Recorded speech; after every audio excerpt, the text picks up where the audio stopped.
ಭಾರತ ಪ್ರತಿಕಾರಕ್ಕೆ ನಿಂತ್ರೆ ಅಮೆರಿಕದ ಕತೆ ಅಷ್ಟೇ. ಅಮೆರಿಕದ ಕಂಪನಿಗಳ ಭವಿಷ್ಯ ಭಾರತದ ಕೈಯಲ್ಲಿ. ಡೆಡ್ ಎಕನಾಮಿ ಅನ್ನೋದು ಬರೀ ಮಾತಷ್ಟೇ. ವಿಜಯ ಕರ್ನಾಟಕ ವೆಬ್ ವೀಕ್ಷಕರಿಗೆ ನಮಸ್ಕಾರ. ನಾನು ಶಿವಮೂರ್ತಿ ಸೊರಬ. ಭಾರತ ಹಾಗೂ ಅಮೆರಿಕ ನಡುವಿನ ಸಂಬಂಧಕ್ಕೆ ಸುಂಕ ಎಂಬ ಅಸ್ತ್ರ ಹುಳಿಹಿಟ್ಟಿದೆ. ರಷ್ಯಾದಿಂದ ತೈಲ ಖರೀದಿಸುತ್ತೆ ಎನ್ನುವ ಕಾರಣಕ್ಕೆ 50% ಸುಂಕವನ್ನ ಡೊನಾಲ್ಡ್ ಟ್ರಂಪ್ ಭಾರತದ ಮೇಲೆ ಹೇರಿದ್ದಾರೆ. ಅದಲ್ಲದೆ ಭಾರತವನ್ನ ಟ್ಯಾರಿಫ್ ಕಿಂಗ್, ಡೆಡ್ ಎಕನಾಮಿ ಅಂತ ಕರೆದಿರುವ ಟ್ರಂಪ್ ಭಾರತದ ಆರ್ಥಿಕತೆ ಸರಿ ಇಲ್ಲ ಅಂತ ಬಾಯಿಗೆ ಬಂದಂಗೆ ಮಾತನಾಡ್ತಾ ಇದ್ದಾರೆ. ಇದಕ್ಕೆ ಪ್ರಧಾನಿ ಮೋದಿ ಸೇರಿ ಭಾರತ ಏನೆಲ್ಲ ತಿರುಗೇಟನ್ನ ನೀಡಬೇಕೋ ಅದನ್ನ ಅಮೆರಿಕ ಮುಟ್ಟಿ ನೋಡಿಕೊಳ್ಳುವಂತೆ ನೀಡಿದೆ. ಟ್ರಂಪ್ ಸುಂಕ ನಿರ್ಧಾರದಿಂದ ಭಾರತ ಹಾಗೂ ಅಮೆರಿಕ ನಡುವಿನ ಸಂಬಂಧ ಹಳಸಿದೆ. ಟ್ರಂಪ್ ನಿರ್ಧಾರ ಭಾರತಕ್ಕಿಂತ ಅಮೆರಿಕಕ್ಕೆ ದೊಡ್ಡ ಹೊಡೆತ ನೀಡ್ತಾ ಇದೆ ಅಂತ ಹೇಳಲಾಗ್ತಾ ಇದೆ. ಭಾರತದ ಮುಂದೆ ಪ್ರತಿಕಾರದ ಆಯ್ಕೆ ಕೂಡ ಇದ್ದು, ಇಂಡಿಯಾ ಪ್ರತಿಕಾರಕ್ಕೆ ಇಳಿದ್ರೆ ಅಮೆರಿಕ ಪತನಗೊಳ್ಳುತ್ತದೆ ಎಂಬುದಂತೂ ನಿಜ. ಏನೆಲ್ಲ ಆಗಬಹುದು, ಭಾರತ ಮುಂದಿರುವ ಆಯ್ಕೆಗಳು ಏನು, ಇಲ್ಲಿಯವರೆಗೂ ಏನಾಗ್ತಿದೆ ಎಂಬುದನ್ನ ಈ ವಿಡಿಯೋದಲ್ಲಿ ನೋಡೋಣ ಬನ್ನಿ. ಟ್ರಂಪ್ ರಿಯಲ್ ಎಸ್ಟೇಟ್ ಕಂಪನಿಗೂ ಭಾರತ ನೆಲೆ. ಹೌದು, ಡೊನಾಲ್ಡ್ ಟ್ರಂಪ್ ಭಾರತವನ್ನ ಸತ್ತ ಆರ್ಥಿಕತೆ ಅಂತ ಕರಿತಾ ಇರಬಹುದು, ಇಲ್ಲಿನ ಆರ್ಥಿಕತೆ ಸರಿ ಇಲ್ಲ ಅಂತಾನೂ ಹೇಳ್ತಿರಬಹುದು. ಆದ್ರೆ ಇದೇ ನೆಲದಲ್ಲಿ ಅಸಂಖ್ಯಾತ ಅಮೆರಿಕನ್ ಕಂಪನಿಗಳು ಕೋಟಿ ಕೋಟಿ ಲಾಭವನ್ನ ಗಳಿಸ್ತಾ ಇವೆ. ಮೆಕ್ ಡೊನಾಲ್ಡ್, ಕೋಕಾ ಕೋಲಾದಿಂದ ಹಿಡಿದು ಅಮೆಜಾನ್, ಆಪಲ್ ವರೆಗೆ ಅಮೆರಿಕದ ದೈತ್ಯ ಕಂಪನಿಗಳು ಭಾರತದಲ್ಲಿ ತಮ್ಮ ವ್ಯವಹಾರವನ್ನ ದೊಡ್ಡ ಮಟ್ಟದಲ್ಲಿ ವಿಸ್ತರಿಸಿವೆ. ಇಂದು ಭಾರತದ ಯಾವುದೇ ಕ್ಷೇತ್ರವನ್ನ ತೆಗೆದುಕೊಂಡ್ರು ಅಲ್ಲಿ ಅಮೆರಿಕದ ಕಂಪನಿಗಳ ಅಸ್ತಿತ್ವ ಇದ್ದೇ ಇದೆ. ಇದಕ್ಕೆ ಡೊನಾಲ್ಡ್ ಟ್ರಂಪ್ ನ ರಿಯಲ್ ಎಸ್ಟೇಟ್ ಕಂಪನಿ ಕೂಡ ಭಾರತದಲ್ಲಿ ನೆಲೆ ಕಂಡುಕೊಂಡಿದ್ದು ಸಾವಿರಾರು ಕೋಟಿ ರೂಪಾಯಿಗಳನ್ನ ಕಮಾಯಿ ಮಾಡಿಕೊಳ್ತಾ ಇದೆ. ಈ ಹಿನ್ನೆಲೆ ಭಾರತ ಪ್ರತಿಕಾರ ತೆಗೆದುಕೊಂಡ್ರೆ ಈ ಕಂಪನಿಗಳಿಗೆ ನೇರವಾಗಿ ಹೊಡೆತ ಬೀಳಲಿದೆ. ಭಾರತದಲ್ಲಿ ಅಮೆರಿಕ ಕಂಪನಿಗಳದ್ದೇ ಕಾರುಬಾರು. ಇನ್ನು Agilent, Adobe, American Express, Amway, PepsiCo, Ford, Google, IBM, Intel, JP Morgan, Microsoft, Pizza Hut, KFC, Oracle ಹೀಗೆ ಪಟ್ಟಿ ಮಾಡ್ತಾ ಹೋದ್ರೆ ಭಾರತದಲ್ಲಿ ನೆಲೆ ಕಂಡುಕೊಂಡಿರುವಂತಹ ಅಮೆರಿಕ ಕಂಪನಿಗಳ ಲಿಸ್ಟ್ ಮುಗಿಯೋದೇ ಇಲ್ಲ. ತಂತ್ರಜ್ಞಾನ, ಆಟೋಮೊಬೈಲ್, ಬ್ಯಾಂಕಿಂಗ್, ಹಣಕಾಸು ಹೀಗೆ ಎಲ್ಲಾ ಕ್ಷೇತ್ರಗಳಲ್ಲೂ ಅಮೆರಿಕದ ಕಂಪನಿಗಳು ಬೇರೂರಿವೆ. ಭಾರತದ ಅಗ್ರ 20 IT ಕಂಪನಿಗಳ ಪಟ್ಟಿಯನ್ನ ನೋಡಿದ್ರೆ ಅದರಲ್ಲಿ ಬಹುತೇಕ ಅಮೆರಿಕದ್ದೇ. ಈ ಕಂಪನಿಗಳು ಭಾರತದಲ್ಲಿ ಹೂಡಿಕೆ ಮಾಡಿ ಅಗಾಧ ಪ್ರಮಾಣದ ಲಾಭವನ್ನ ತಮ್ಮ ದೇಶಕ್ಕೆ ತೆಗೆದುಕೊಂಡು ಹೋಗ್ತಿವೆ. ಅಷ್ಟರ ಮಟ್ಟಿಗೆ ಅಮೆರಿಕದ IT ಸೆಕ್ಟರ್ ಭಾರತದ ಮೇಲೆ ಡಿಪೆಂಡ್ ಆಗಿದೆ. ಗಲ್ವಾನ್ ಸಂಘರ್ಷದ ಬಳಿಕ ಚೀನಾ ಆಪ್ಗಳನ್ನ ಭಾರತ ನಿಷೇಧಿಸಿದೆ. ಚೀನಾಗೆ ಮಾಸ್ಟರ್ ಸ್ಟ್ರೋಕ್ ಅನ್ನ ನೀಡಿತ್ತು. ಈಗ ಆ ರೀತಿಯ ನಿರ್ಣಯವನ್ನ ಭಾರತ ತೆಗೆದುಕೊಂಡ್ರೆ ಅಮೆರಿಕದ ಆರ್ಥಿಕತೆ ಅಷ್ಟೇ. ಆದ್ರೆ ಭಾರತ ಇದನ್ನ ಮಾಡಲ್ಲ ಎನ್ನಲಾಗ್ತಿದೆ. ಅಮೆರಿಕ ಕಂಪನಿಗಳಿಗೆ ಪರ್ಯಾಯ ಭಾರತದಲ್ಲಿ ಇಲ್ಲ. ಆದ್ದರಿಂದ ಈ ಆಯ್ಕೆಯನ್ನ ಪರಿಗಣಿಸುವ ಸಾಧ್ಯತೆ ಕಡಿಮೆ. ಭಾರತವೇ ಅಮೆರಿಕದ ದೊಡ್ಡ ವ್ಯಾಪಾರ ಪಾಲುದಾರ. ಭಾರತ ಮತ್ತು ಅಮೆರಿಕ ನಡುವಿನ ವ್ಯಾಪಾರ ಸಂಬಂಧ ಅತ್ಯಂತ ದೊಡ್ಡದು. 2024-25 ಆರ್ಥಿಕ ವರ್ಷದಲ್ಲಿ ಎರಡು ದೇಶಗಳ ನಡುವೆ ಒಟ್ಟು $131.84 ಬಿಲಿಯನ್ ಅಂದ್ರೆ ಅಂದಾಜು 11 ಲಕ್ಷ ಕೋಟಿ ರೂಪಾಯಿ ಮೌಲ್ಯದ ವ್ಯಾಪಾರ ನಡೆದಿದೆ.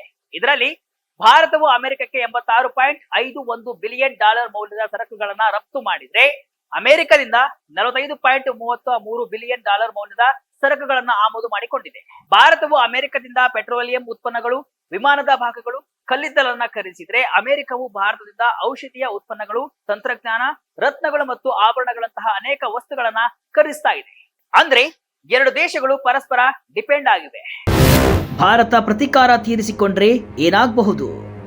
ಅಮೆರಿಕದ ಮಿತ್ರ ರಾಷ್ಟ್ರ ಭಾರತದ ಮೇಲೆ ಡೊನಾಲ್ಡ್ ಟ್ರಂಪ್ ಸುಂಕ ಹೇರಿರುವುದು ತೀವ್ರ ವಿರೋಧಕ್ಕೆ ಕಾರಣವಾಗಿದೆ. ಆಮ್ ಆದ್ಮಿ ಪಕ್ಷದ ಸಂಸದ ಅಶೋಕ್ ಕುಮಾರ್ ಮಿತ್ತಲ್ ಟ್ರಂಪ್ಗೆ ಪತ್ರವನ್ನ ಬರೆದಿದ್ದಾರೆ. ಅದರಲ್ಲಿ, ನೀವು ಭಾರತವನ್ನ ಸತ್ತ ಆರ್ಥಿಕತೆ ಅಂತ ಕರೆದಿದ್ದೀರಿ, ಆದ್ರೆ ಇದೇ ಆರ್ಥಿಕತೆ ಇಂದು ವಿಶ್ವದ 4ನೇ ಅತಿ ದೊಡ್ಡ ಆರ್ಥಿಕತೆಯಾಗಿದೆ ಮತ್ತು ಶೀಘ್ರದಲ್ಲೇ 3ನೇ ಸ್ಥಾನಕ್ಕೆ ಏರಲಿದೆ. ಶಿಕ್ಷಣ, ತಂತ್ರಜ್ಞಾನ, ಹಣಕಾಸು ಮತ್ತು ಭೌತಿಕ ಆಸ್ತಿ ಕ್ಷೇತ್ರದಲ್ಲಿ ಅಮೆರಿಕನ್ ಕಂಪನಿಗಳು ಭಾರತದಿಂದಲೇ ವಾರ್ಷಿಕ $80 ಬಿಲಿಯನ್ ಗಿಂತ ಹೆಚ್ಚು ಗಳಿಸುತ್ತಿವೆ ಅಂತ ತಿರುಗೇಟನ್ನ ನೀಡಿದ್ದಾರೆ.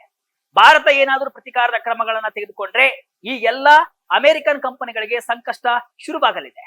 ಡೊನಾಲ್ಡ್ ಟ್ರಂಪ್ ಅವರ 50% ಸುಂಕದ ನಿರ್ಧಾರದಿಂದ ಭಾರತದ ರಫ್ತಿಗೆ ಹೊಡೆತ ಬೀಳುವುದು ಖಚಿತ. ಆದ್ರೆ ಒಂದು ವೇಳೆ ಭಾರತವು ಪ್ರತಿಕಾರದ ಕ್ರಮವಾಗಿ ಇಲ್ಲಿರುವ ಅಮೆರಿಕನ್ ಕಂಪನಿಗಳ ಮೇಲೆ ಕಠಿಣ ನಿಯಮಗಳನ್ನ ಜಾರಿಗೊಳಿಸಿದ್ರೆ ಅಥವಾ ಅಮೆರಿಕದ ಉತ್ಪನ್ನಗಳ ಮೇಲೆ ಸುಂಕವನ್ನ ವಿಧಿಸಿದ್ರೆ ಶತಕೋಟಿ ಡಾಲರ್ಗಳ ನಷ್ಟವನ್ನ ಅನುಭವಿಸಬೇಕಾಗುವುದು ಅಮೆರಿಕವೇ.